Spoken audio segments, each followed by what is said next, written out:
பொதுவாக நமக்கு மைண்டு ரொம்ப ஸ்ட்ரெஸ்ஸாக இருக்குது, ரொம்ப மனசு வந்து கஷ்டமாக இருக்குது, இல்லை மைண்டில் உள்ளதை யார்கிட்டயே ஷேர் பண்ணிக்கலாம் அப்படிங்கிறப்ப எல்லாத்தையும் ஓப்பனாக சொல்கிறேன். ஓப்பனாக ஷேர் பண்ணிக்கணும் அப்படின்னு நினைக்கிறது வந்து நம்மளோட ஃப்ரெண்ட்ஸ் கிட்ட தான்.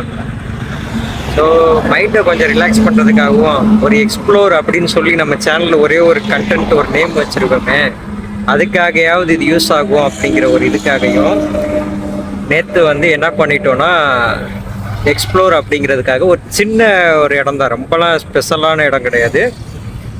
மேக்ஸிமம் நிறைய பேர் போயிருப்போம். தஞ்சை பெரிய கோயிலுக்கு போயிருந்தோம். தஞ்சை பெரிய கோயிலுக்கு போயிட்டு ஏன் அப்படின்னா, நான் தஞ்சாவூரில் வந்து ஒரு 4 வருஷம் இருந்தேன். மூணாவது 4வது 5வது 6வது சொல்லிட்டு ஒரு 4 வருஷம் வந்து தஞ்சாவூரில் தான் படிச்சுக்கிட்டு இருந்தேன். ஸோ அந்த 4 வருஷத்தில் இருக்கும் போது அந்த நட்பு வட்டாரங்கள் வந்து இன்னமும் என்கிட்ட ரொம்ப க்ளோஸாக இருக்காங்க. அது ரொம்ப பெருமைப்படக்கூடிய விஷயம். ஏன் அப்படின்னா 9th 10th பசங்களும் இருக்காங்க, 11th 12th இருக்காங்க, காலேஜ் இருக்காங்க. அவங்கள குறைச்சி சொல்லணும்னு விருப்பம் இல்லை. ஆனால் அவங்களோட பாண்டிங்கை விட இந்த 3rd to 6th ஸ்டாண்டர்டோட பாண்டிங் வந்து ரொம்ப அதிகமாக இருக்குது. பசங்களோட அந்த அட்டாச்மெண்ட்டும் ரொம்ப நல்லா இருக்குது. எனக்கே ஷாக்காக இருக்குது. அதனால சரின்ட்டு நேற்று ட்ராவல் தஞ்சாவூருக்கு போய் எல்லா பசங்களையும் பார்த்து நல்லா மைண்டு ஸ்ட்ரெஸ் ஃப்ரீயாக நல்லா அவங்கள்ட்ட பேசிட்டு அதுக்கப்புறம் வந்தோம். நாங்கள் பிளான் பண்ணது நிறைய பிளான் பண்ணியிருந்தோம். ஆனால் எங்களுக்கு ஒரு லொக்கேஷன் வந்து எங்களுக்கு ப்ராப்பராக கிடைக்கல. அதனால வெறும் பாய்ஸ் மட்டும் போயிட்டு சும்மா இருந்து பேசிட்டு வந்துட்டோம். வரக்கூடிய காலத்தில் கேர்ள்ஸு பாய்ஸ் எல்லாமே சேர்ந்து ஒரு மீட்டப் மாதிரி பிளான் பண்ணியிருக்கோம், பார்க்கலாம். ஸோ நம்ம கண்டென்ட்டுக்கு ஏற்ற மாதிரி எக்ஸ்ப்ளோரு இதுதான்.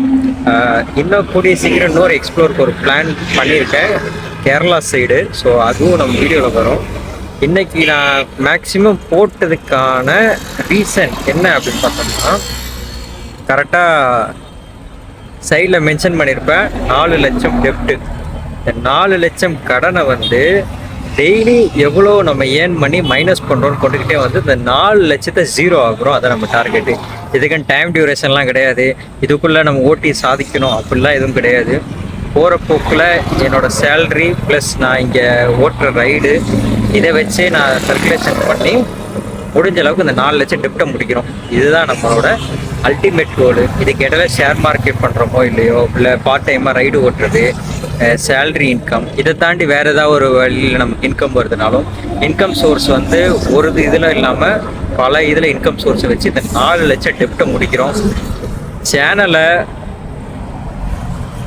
பாசிபிள் இருக்குமா இல்லையான்னு தெரியல. ஆனால் நம்மளோட டார்கெட்டு சேனலை மானிட்டைசேஷன் ஆக்கணும். Subscriber 1000 plus watch hours 4000 watch hours. ஆனால் இப்போ கேள்விப்பட்டிருப்பீங்க ரீசெண்டாக நியூஸில் 8000 வாட்ச் ஹவர்ஸை சேஞ்ச் பண்ணியிருக்காங்க. மேபி அது நமக்கு பெரிய ஒரு பேரிகேடாக மாறலாம். அதையும் நம்ம கிராஸ் பண்ணி 8000 வாட்ச் ஹவர்ஸ் அடிக்கலான்னு ஒரு நம்பிக்கையோடு நான் வந்திருக்கேன். உங்களோட ஆதரவு தொடர்ந்து தேவைப்படுது. ஸோ உங்களோட ஆதரவு கொடுங்க. நன்றி, வணக்கம்.